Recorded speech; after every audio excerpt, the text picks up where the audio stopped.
नमस्ते विद्यार्थियों, आज हम लोग आओ हिंदी सीखे तीसरा भाग के अंतर्गत 8वां पाठ ओणम पढ़ेंगे। ओणम केरल राज्य का जातीय त्योहार है।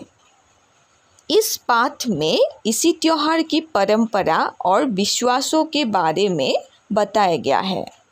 ओणम एक ऐसा पर्व है जो केरल राज्य में परंपरागत उत्साह, उल्लास और उमंग के साथ मनाया जाता है। यह श्रावण मास का पर्व है तथा केरल के नववर्ष का शुभारंभ भी इसी पर्व से होता है। प्रत्येक धार्मिक पर्व के पीछे कोई ना कोई पौराणिक कथा होती है। ऐसे ही ओणम भी महाबली की कथा के प्रसंग से जुड़ा है। श्रीमद्भागवत के अनुसार प्राचीन काल में महाबली नाम का एक अत्यधिक पराक्रमी सम्राट था, जिन्हें अपनी धर्मशीलता और दानशीलता पर बहुत ही घमंड था। वे सोचते थे कि मुझसे बड़ा दानवीर इस धरती पर और कोई नहीं है। यह बात जब देवताओं ने सुनी तो राजा के इसी अहम को तोड़ने के लिए भगवान विष्णु ने स्वयं वामन अवतार लिया। महाबली परम शक्तिशाली और महादानी थे। जिस समय वामन भगवान महाबली के द्वार पर आए तो महाराज महाबली के यहाँ एक विशाल यज्ञ चल रहा था। भिक्षा के लिए श्री विष्णु के वामन अवतार ने आवाज़ लगाई। आवाज़ सुनकर महाबली खुद बाहर आए और उन्हें जो कुछ भी चाहिए मांगने के लिए कहा। वामन ने तब तपस्या के लिए 3 पग भूमि मांगी। यह सुनकर महाबली ने उपहास के रूप में अपनी स्वीकृति दे दी। पल भर में ही वामन अवतार ने अपना विशाल रूप धारण कर लिया। पहले कदम में धरती को, दूसरे में आकाश को नापकर तीसरे कदम के लिए आगे कदम बढ़ाया ही था कि महाबली ने अपने सिर को प्रस्तुत कर दिया। इस पर भगवान विष्णु प्रसन्न होकर उन्हें पाताल लोक भेज दिया।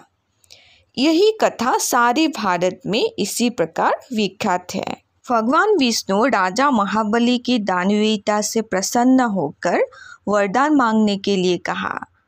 तब महाराज महाबली ने साल में एक बार अपनी प्रजा को देखने का वरदान मांगा, क्योंकि वे अपनी प्रजा से बहुत प्यार करते थे और उनकी सुख समृद्धि को ही अपना कर्तव्य समझते थे।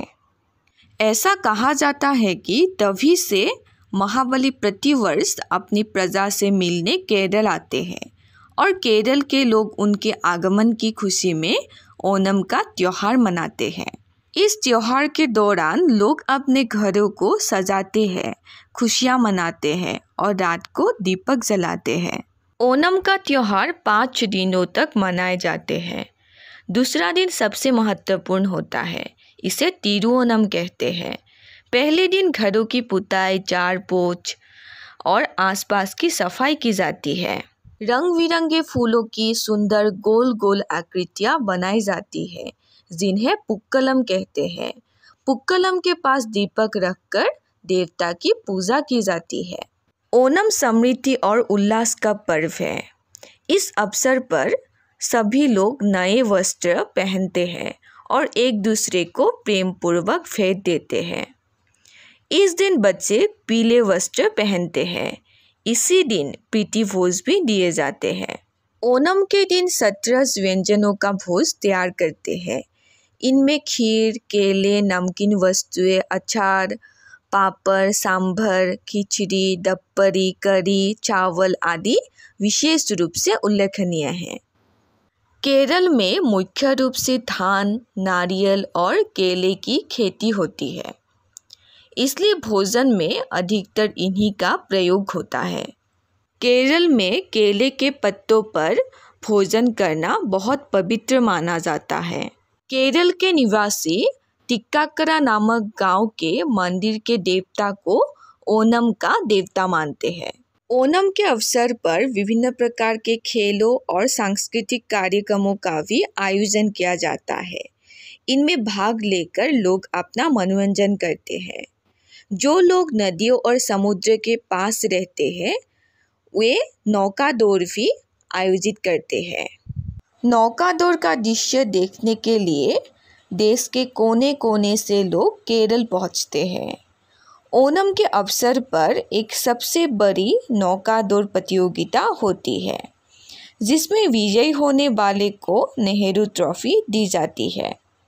ओणम के अवसर पर केरल की राजधानी तिरुवनंतपुरम की सुंदरता तो देखते ही बनती है और पर्यटकों की भीड़ भी लग जाती है।